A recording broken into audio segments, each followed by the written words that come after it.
Hello and welcome back to my kitchen. I'm Salima and today I'm showing you how to make my mom's Puerto Rican style stewed black beans, aka Habichuelas Negras.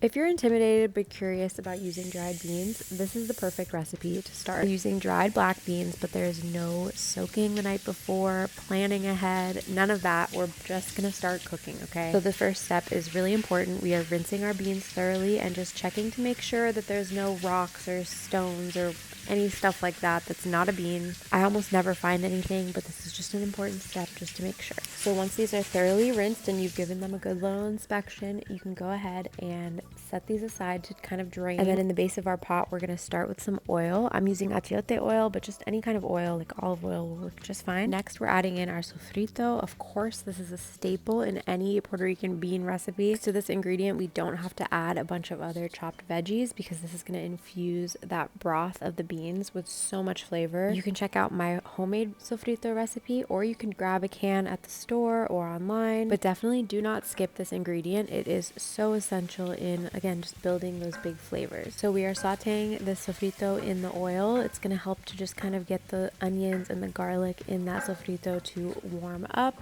and release some of those flavors. Your kitchen should be smelling incredible already at this stage. And after a few minutes of this kind of simmering, we're going to go ahead and add in our spices. I'm using adobo, sazon, and some salt. And I also like to add a few bay leaves at this stage, as well as our tomato sauce. And we're just going to stir all of this together to get everything evenly combined and incorporated.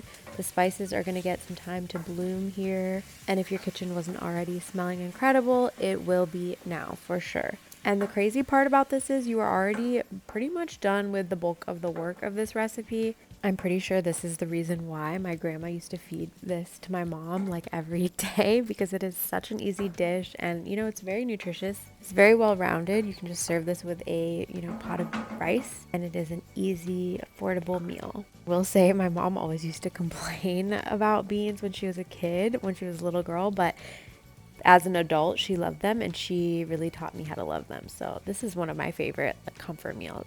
Anyway, once this mixture has had a few minutes to cook, we're going to go ahead and add in our drained beans and all of our liquid. I like to start with 8 cups of liquid. You could do water or broth if you want even more flavor. I start with 8 cups, and then if I want like a thinner broth, you can always add more water or more liquid. And we're going to bring this to a boil before turning it all the way down to low. And these typically take about an hour on low on my cooktop, but it's going to depend on your cooktop because, everyone's stove is a little bit different, the intensity of the heat. So definitely keep an eye on it. We're cooking it uncovered on low, like I said.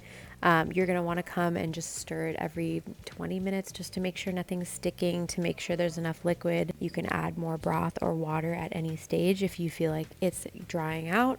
And then after about an hour, you're going to start to notice that liquid, the water, is really reducing into a beautiful sauce. And after about an hour, I like to give everything a good stir and taste the beans to see if they are cooked to my desired doneness. If not, I'll add another 20 minutes to the timer and just continue to simmer these on low. This is also a really great opportunity to give them a taste and see if they need anything else, like some more salt, some more sazon, whatever you think they need here, you can of course add. And if you feel like the beans are done but there's too much liquid, you can continue to simmer them for another 20 minutes on like a medium heat just to kind of help some of that liquid to evaporate. Just make sure that your beans are still solid and they're not turning mushy, because that's what we really do not want. I typically know that my beans are all done when they're soft and tender but not mushy, and when the broth looks a little something like this. This is like my perfect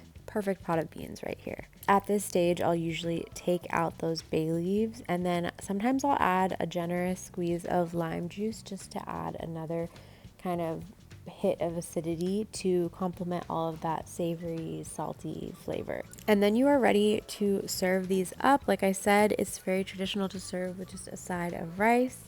Even more lime juice for me, lots of fresh cilantro, of course. And then, of course, any other kind of protein or meat you like. Usually for us, that's like chuletas or some kind of steak or chicken. But honestly, a lot of the times it's just rice and beans, and that is more than enough for me. It's a very humble, simple dish, but there is so much flavor thanks to that base that we built with the sazon and the sofrito, and it just hits every time. I hope you give this a try and let me know what you think. Until next time.